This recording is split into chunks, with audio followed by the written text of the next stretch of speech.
Subscribe now and press the bell icon. Never miss an update.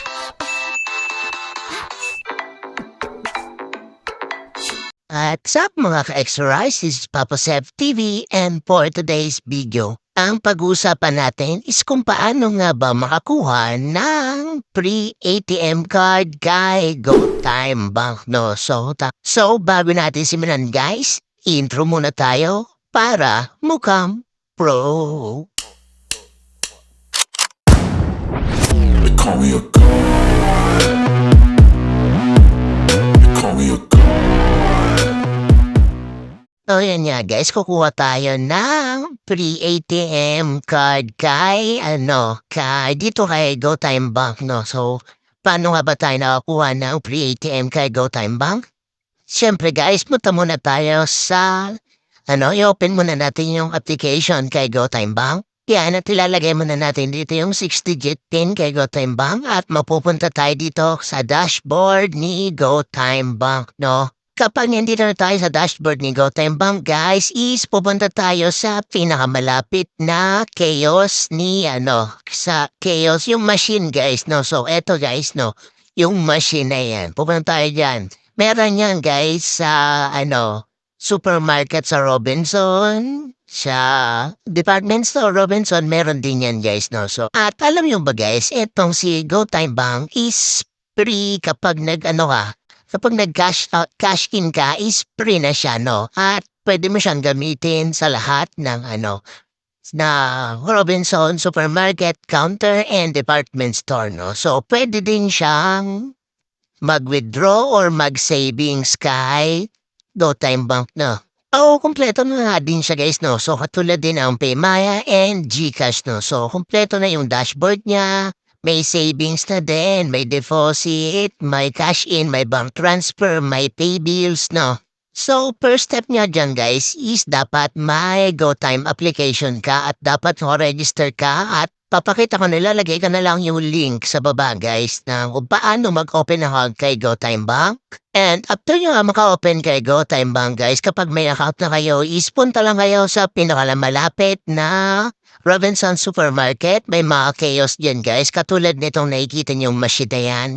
Yan. So, kapag nandiyan na kayo, guys, may mag-a-assist sa inyo kung paano nyo makukuha yung free ATM card nyo, no? So, easy to print na lang yan, guys, kapag may, na kayo, GoTime Bank application, no? So, first step, guys, is yun nga, pupunta kayo sa dashboard nyo, open nyo lang yung application nyo, guys, at pumunta kayo sa, sa first step kasi, guys, kapag nag-ano ka, is ilalagay nyo yung, username nyo, no? So, kung nakalimutan nyo yung username nyo, guys, kung ano pala ng username nyo, is click nyo lang yung nasa taas na, yung may parang tao, yan, yung naka-drawing, click nyo lang yun. At yung makikita mo yung username nyo sa baba, no, guys, no, makikita nyo naman yan. At nandito na nga tayo sa kiosk machine natin, no? So, ang ilalagay natin dito, tinuro ko na guys sa inyo kung nasa nakalagay yung username, no? So, ilalagay natin dito yung username natin.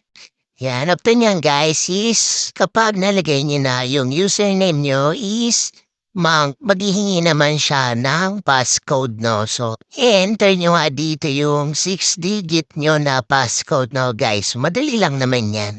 And after nyan guys is, ito na nga yung next, is confirm your debit card PIN, no? So, yung PIN naman, yung yung ilalagay nyo, no?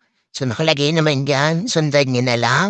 At kapag na-okay na guys, natapos na yung mga procedure is punta kayo dito sa dashboard ni GoTime Bank, no? So, lalagyan natin siya ng pera do using scan. So, i-scan naman natin siya, no? So, click nyo lang yung plus sign dyan, yung deposit, yan, click nyo lang. At ito na nga yung next, no? So, ito nga pala guys, yung mga, partner ni GoTime Bank na free, yung cash in, no? So, may nakalagay dyan na limit kung magkano lang yung pwedeng i-cash in na free, no? So, kapag lumagpas is may charge na, no? So, ang napili ko nga ditong pag-cash inan is si Robinson Supermarket, no? So, click lang natin.